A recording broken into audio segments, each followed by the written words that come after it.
বাংলাদেশে অলরেডি বলা শুরু করেছে যে শেখ হাসিনা দেশকে বিক্রি করে দিয়েছে। অবশ্যই এটা নতুন কিছু না, আমরা এর আগে শুনেছি যে বঙ্গবন্ধু বাংলাদেশকে বিক্রি করে দিয়েছিলেন ভারতের কাছে। এবার শেখ হাসিনাও বিক্রি করে দিয়েছে, এরকম আমরা শুনতেছি। বিশেষ করে এই বর্তমানে রেল নিয়ে সেই আলোচনা চলতেছে যে বিক্রি করে দিছে, কিন্তু এইবার আমি কিন্তু সেই আলোচনা করব না। আমি আপনাদের বলতে চাচ্ছি, এই মমতা ব্যানার্জি বলেছেন যে বাংলাকে শেখ হাসিনার কাছে নাকি নরেন্দ্র মোদী বিক্রি করে দিয়েছেন। বুঝতে পারছেন শাহনজুল? বুঝতে পারছেন তো? খুব মজার কথা না? বাংলাদেশ বলতেছে শেখ হাসিনা ভারতকে বিক্রি করে ভারতের কাছে বাংলাদেশ বিক্রি করে দিয়েছে, নরেন্দ্র মোদীর কাছে ভারতের কাছে বিক্রি করে দিছে। আর পশ্চিমবঙ্গের মানে ভারতের আরেক মুখ্যমন্ত্রী, জনপ্রিয় মুখ্যমন্ত্রী, তিনি জনপ্রিয়, তিনি বলতেছেন, এবং বাংলাদেশেও তিনি জনপ্রিয়, তিনি বলতেছেন যে বাংলাকে বিক্রি করে দিতেছে শেখ হাসিনার কাছে। এটা হচ্ছে মানে প্রত্যেক মানুষ যে বক্তব্য রাখে, প্রত্যেক পলিটিশিয়ান যে বক্তব্য রাখে, এটা তাদের মানে পরিকল্পিত বক্তব্য থাকে, প্রতিপক্ষকে ঘায়েল করার বক্তব্য।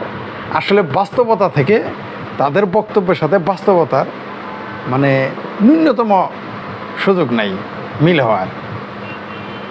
বাংলাদেশের যেমন একটা শ্রেণী আছে, তবে মজার বিষয় হলো যে পশ্চিমবঙ্গের লোকজন এটা বিশ্বাস করবে না।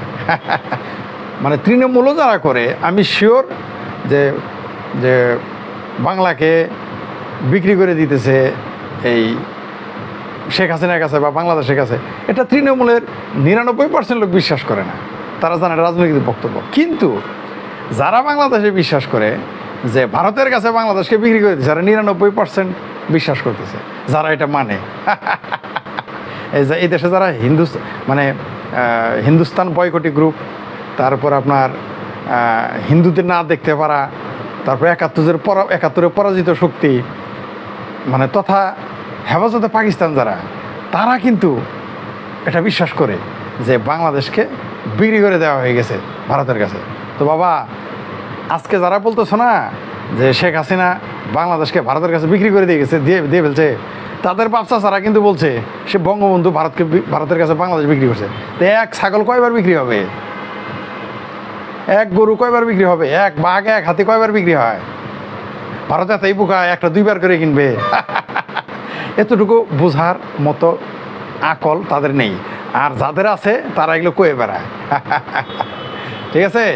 চিন্তা করে দেখেন, বাংলাদেশে রব উঠে গেছে, ভারতের কাছে, মোদির কাছে শেখ হাসিনা বাংলাদেশ বিক্রি করে দিছে।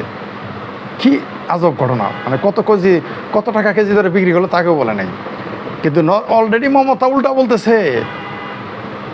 এই কোন মমতা? যে মমতা বাংলাদেশে সবচেয়ে জনপ্রিয় নেত্রী, মানে হেফাজতে পাকিস্তানের কাছে এই মমতা ব্যানার্জি এবং মমতা ব্যানার্জি বিজয়, কিন্তু তারা খুশি, প্রচণ্ড খুশি যে বিজেপি ক্ষমতায় আসে নাই রাজ্যে, নরেন্দ্র মোদী মমতা ব্যানার্জি তৃণমূল আসছে। এরা কিন্তু বাংলাদেশের হেফাজতে পাকিস্তানিরা খুব খুশি। কলকাতার বিহারিরা তো খুশি, আমি বিহারি বলতে সব বিহারি বলি নাই, কলকাতার বিহারি মুসলমানরা তো খুশি, মানে উর্দুভাষী মুসলমানেরা। বাংলাদেশের বাংলাভাষী মুসলমানরাও খুশি যে মমতা তো রাজ্য অন্তত ক্ষমতায় আছে, কেন্দ্রে না যাক। যদিও তারা প্রায় বাংলাদেশের হেফাজতে পাকিস্তানিরা তো নরেন্দ্র মোদীকে ফেলে দিয়ে এই রাহুল গান্ধী আর মমতা ব্যানার্জিকে তো প্রধানমন্ত্রী কুর্সি দিয়েই দিছিল, অল্পের জন্য রক্ষা পেয়ে গেছে। আর এখন বলতেছে ভারতের কাছে বাংলাদেশ বিক্রি করে দিছে। আর মমতা ব্যানার্জি, তাদেরই প্রিয় নেত্রী মমতা ব্যানার্জি, উল্টা বলতেছে যে বাংলাকে মানে পশ্চিমবঙ্গকেই বাংলাদেশের কাছে মানে শেখ হাসিনার কাছে বিক্রি করে দিছে। তো ভাই, এখন আমরা কোনটা বিশ্বাস করবো একসাথে? কোনটা করব? ভারতের একজন মুখ্যমন্ত্রীর কথা, আপনারা না মুখ্যমন্ত্রীর কথা বেদ বাক্য মনে করেন, তাহলে যদি মমতা ব্যানার্জির কথা সত্য হয়, তাহলে তো বাংলাদেশ জিতে গেছে। তাহলে তো আপনাদের তালিয়া বাজানো উচিত যে আপনারা ভারত কিনে ফেলছেন, ভারতের একটা রাজ্য কিনে ফেলতেছেন। এই তিস্তার পানি নরেন্দ্র মোদী এর আগেও দিয়ে দিছিল, এইবারও দিয়েছে। দেখতে পারবেন মমতা ব্যানার্জির জন্য বাংলাদেশে তিস্তার পানি আসবে না, সে দিবে না। এই যে যারা পেয়ারা মমতা ব্যানার্জি আছো না বাংলাদেশে, তোমাদের পেয়ারা মমতা ব্যানার্জি এক ফোঁটা তিস্তার পানি দিবে না বাংলাদেশে, সেই আটকায় রাখছে। কেন্দ্রীয় সরকার বারবার দিয়ে দেয়, এই মমতা ব্যানার্জি আটকায় রাখে। তোমাদের প্রিয় নেত্রী মমতা ব্যানার্জি। এইবারও দিবে না। তোমরা তো দোষো নরেন্দ্র মোদীকে। তো নরেন্দ্র মোদী ক্ষমতায় থাকার আগেও তো পাও নাই, তোমরা যখন ক্ষমতায় ছিল তখনও তো পাও নাই।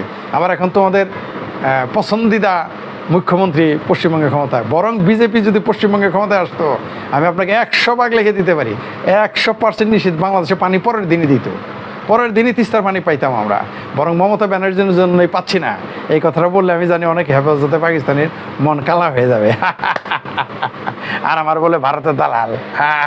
মমতা ব্যানার্জি হলে তাদের, আচ্ছা নরেন্দ্র মোদীকে পছন্দ করলে সে ভারতের দালাল, তো যাদের পছন্দ রাহুল গান্ধী, যাদের পছন্দ মমতা ব্যানার্জি, এরা কি পাকিস্তান থাকে? মমতা ব্যানার্জি রাহুল কি পাকিস্তানে থাকে না তুরস্কে থাকে? তো আপনারা কার দালাল?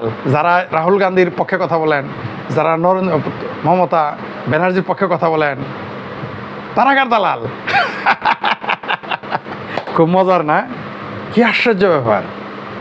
মানে সবাই এরা পরস্পর বিরোধী।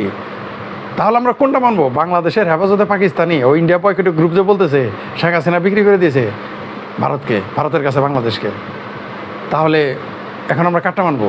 এই পশ্চিমবঙ্গের মুখ্যমন্ত্রী যে বললেন বাংলাকেই বিক্রি করে দিয়েছে বাংলাদেশের কাছে, কোনটা আমরা মানবো? আসলে এগুলো সব রাজনৈতিক প্রোপাগান্ডা। প্রত্যেক ব্যক্তি, আমরা এর আগেও ছোটোবেলা শুনতাম শেখ হাসিনা বিক্রি করে ফেলাইছে, শেখ মুজিব, বঙ্গবন্ধু শেখ মুজিব তরকারি নাই, শেখ মুজিব বা মুজিবর, ঠিক আছে, এগুলো বলতো মুজিবর, শেখ মুজিব, শেখ মুজিব, এরা ভারতের কাছে বাংলাদেশ বিক্রি করে দিয়েছিল। তো বিক্রি করে দিলে তোমরা ক্ষমতা থাকলা কেমনে, দেশ পাইলা কেমনে? আর রেল লাইন বসানোর বিষয় সেটা আলাদা, চুক্তি নিয়ে পরে বলবো। আগে বললাম, দেখছেন কি সুন্দর, একদল বলতেছে ভারতের একটা অংশ বাংলাদেশের কাছে বিক্রি করছে, আর বাংলাদেশের লোকজন বলতেছে পুরো বাংলাদেশের কাছে বিক্রি করে দিয়েছে। কারা বলতেছে? হেফাজতে পাকিস্তানিরা। বাংলাদেশে হেফাজতে পাকিস্তানিরা এগুলো বলতেছে।